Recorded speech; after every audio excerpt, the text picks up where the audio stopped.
Guys, ഇന്ന് നമ്മൾ ഇടിച്ചക്ക തോരൻ ഉണ്ടാക്കാൻ വേണ്ടിയിട്ട് നമ്മൾ ചക്ക തേടി പറമ്പിലേക്ക് പോവുകയാണ്. അപ്പം ഗൈസ്, നമ്മൾ എത്തിയിട്ടുണ്ട് നമ്മളെ പറമ്പിലേക്ക്.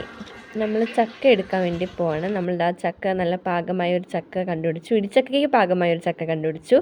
പിന്നെ വരുന്ന വഴിക്ക് കുറച്ച് കറിവേപ്പിലയും കൂടെ ഒടിച്ചെടുക്കുകയാണ് കേട്ടോ. നമ്മൾ ഇടിച്ചക്കയ്ക്ക് ഇടാൻ വേണ്ടിയിട്ടാണ്.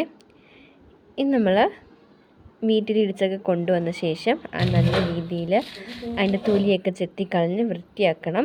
ഇനി നമ്മൾ ഇതിനകത്ത് പ്രത്യേകിച്ച് അതിൻ്റെ കുരുവൊന്നും എടുത്ത് കളയേണ്ട ആവശ്യമില്ല. കാരണം അതിനകത്ത് ചെറിയ ചക്കയുണ്ട്, വലിയ രീതിയിൽ കുരുവൊന്നും എന്നുവെച്ചാൽ വലിയ കുരുകളൊന്നും കാണില്ല.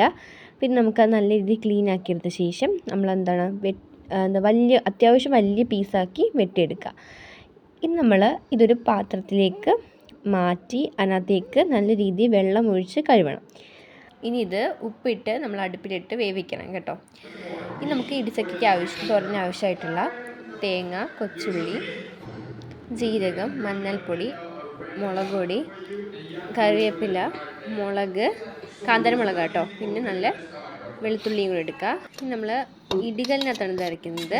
അതിനകത്തേക്ക് കൊച്ചുള്ളി, മുളക്, പിന്നെ നമ്മുടെ വെളുത്തുള്ളി, കറിവേപ്പിലയും കൂടി ഇട്ട് നല്ല രീതിയിൽ ഇടിച്ചെടുക്കാം കേട്ടോ.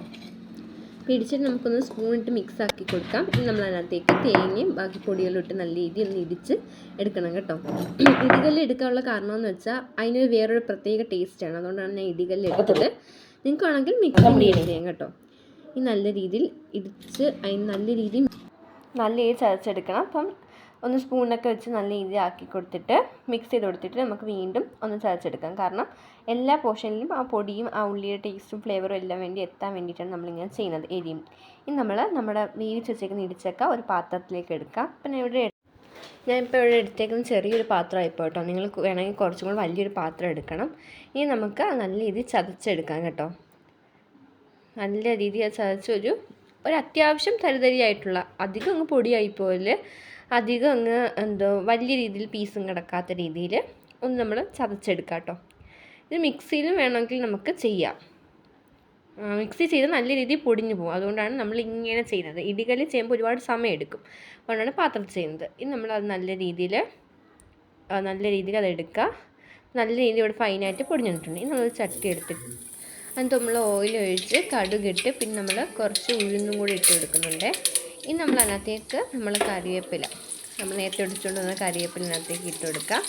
നല്ല രീതിയിൽ ഒന്ന് വറന്ന് വരുന്ന സമയത്ത് നമ്മൾ നേരത്തെ ഇടികല്ലിൽ ഇടിച്ച് വെച്ച് നമ്മുടെ തേങ്ങയുടെ ആ ഒരു സാധനം നമ്മൾ ഇട്ട് കൊടുത്ത് നല്ല രീതിയിൽ മിക്സ് ആക്കുന്നുണ്ട് കേട്ടോ. ഇപ്പോൾ ലോ ഫ്ലെയിമിൽ, ഒരു മീഡിയം ടു ലോ ഫ്ലെയിം വെച്ചിട്ടാണ് നിങ്ങൾ ചെയ്യുക. ഇനി നമ്മൾ നേരത്തെ ഇടിച്ച് വെച്ചേക്കുന്നത് ഇടിച്ചക്കയും കൂടെ ഇതിനകത്തേക്ക് മിക്സ് ആക്കി കൊടുക്കാം. അപ്പം നല്ല രീതിയിൽ എല്ലാം കൂടെ ഒന്ന് ജോയിൻ ചെയ്ത് മിക്സ് ആക്കി എടുക്കാം കേട്ടോ.